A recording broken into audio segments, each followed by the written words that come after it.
welcome to GameGazm. I'm Bren. And I'm Jay. And Bren, have you ever had a little nightmare?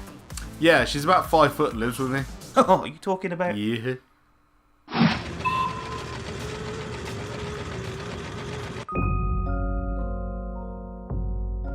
If I told you that Tarsier Studios, the developers of the cute and cuddly Little Big Planet series, have made a horror game, you'd probably punch me straight in my sack boy and call me a liar. But here it is. No, not my sack boys. Little Nightmares. You assume the role of Six, a little girl wearing a yellow raincoat who awakes from a nightmare inside the moor. Although you'd be forgiven for not actually knowing any of this, as the game doesn't tell you who or where you are, and the only reason I know is because of all the promotional information that's been circulating lately. The game literally tells you nothing. There is no background story, no introduction, you are just thrust into a dark room with no purpose than to move to the right of the screen. You begin to walk down a corridor which gets darker and darker until you can't see a thing, but lo and behold, Six has a lighter. Although once again, I found this out completely by accident. And the game continues along this sort of path. There is literally no hand-holding or tutorials popping up every couple of seconds. Now and then it will give you a slight nudge, like on this rope. I was hanging there for quite a while wondering how I was going to jump to that ledge before the game told me I could swing left and right to reach it. To say that the game is just a 2D puzzle platformer would be unfair, as it is much, much more than that. At times it feels like a survival horror, whilst others it can be quite humorous and disturbing at the same time. The environments also add a lot of character to the game, and if you were to describe them, they don't instantly sound like they're from a horror game. One minute you're on what you presume to be a ship, swaying left and right. Then before you know it, you're in what looks like a house, then a brightly lit kitchen, a restaurant, then a creepy room full of mannequins. Okay, maybe that last one does sound a bit horrorish, but the areas are designed so well that they make you feel uneasy. It's as if the developers made the world this way with the oversized furniture to try and make you understand how Six would view the world as a child. Each area is patrolled by a different grotesque imagining of a person. This could be linked to Six and her view of the people around her, although again I'm speculating as nothing is explained.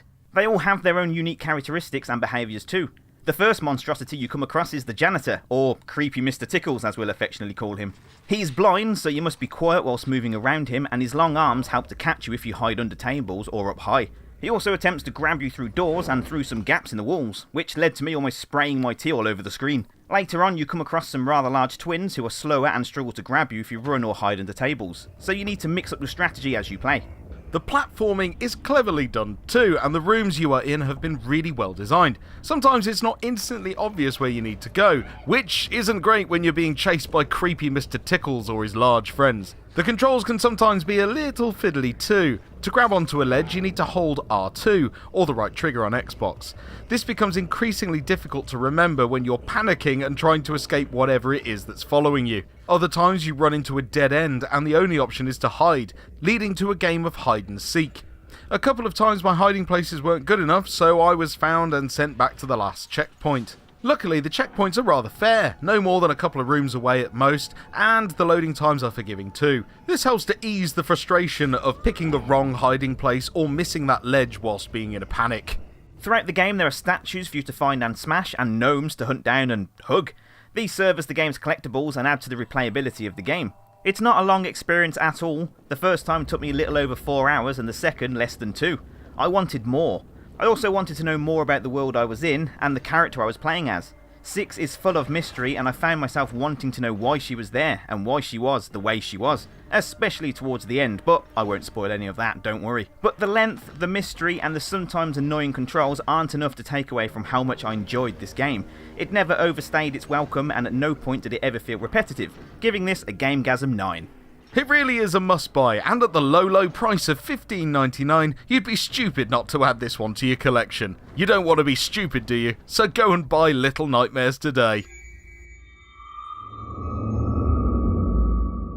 And there you go, so that was Little Nightmare. Yes, the nightmares are little. Yes, and so's the game. Yeah, unfortunately, I think that's the saddest part about it, is it's so short. Yeah, it is. It's a very short game. I suppose it is an indie. It's an indie title, basically, if you like. I mean, it's a reduced price, but that's the other good thing as well. Yes, it's a small game, but it's only 15 quid. They're not trying to flog us a 40 quid game and saying, oh, it's only 5 hours, you'll be fine. Yeah, Resident Evil 7. But that's the thing, yeah, if drops together like Resi 7, I can finish that in an hour and a half now, and it's a really great game, and if you get it quickly now, you can get this really nice collector's edition too. Yes, time does not equal a good time.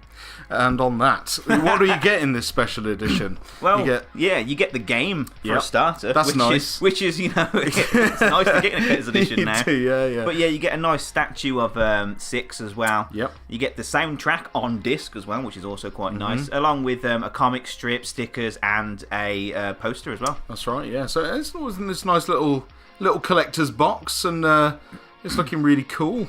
Actually, really like this collector's edition. Obviously, I haven't opened this one yet, so... that one's still sealed, yeah. I bought 2. Yeah, he's got 2. So yeah, and if you want one... No, you can't have them. But yeah, so that was Little Nightmares. What a great little game, and I hope that they make more.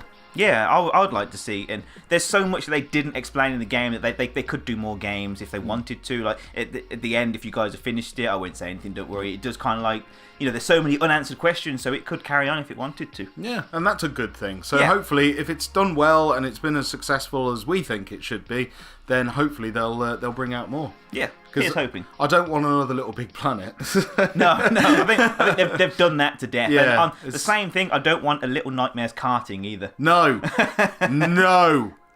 Or we'll punch you in the sack, boy. Anyway, that's all the time we've got for today. I hope you enjoyed the video. If you did, don't forget to leave us a like and also subscribe if you haven't already. As always, I've been Bren. I've been Jay. And we'll see you in the next video. Bye-bye.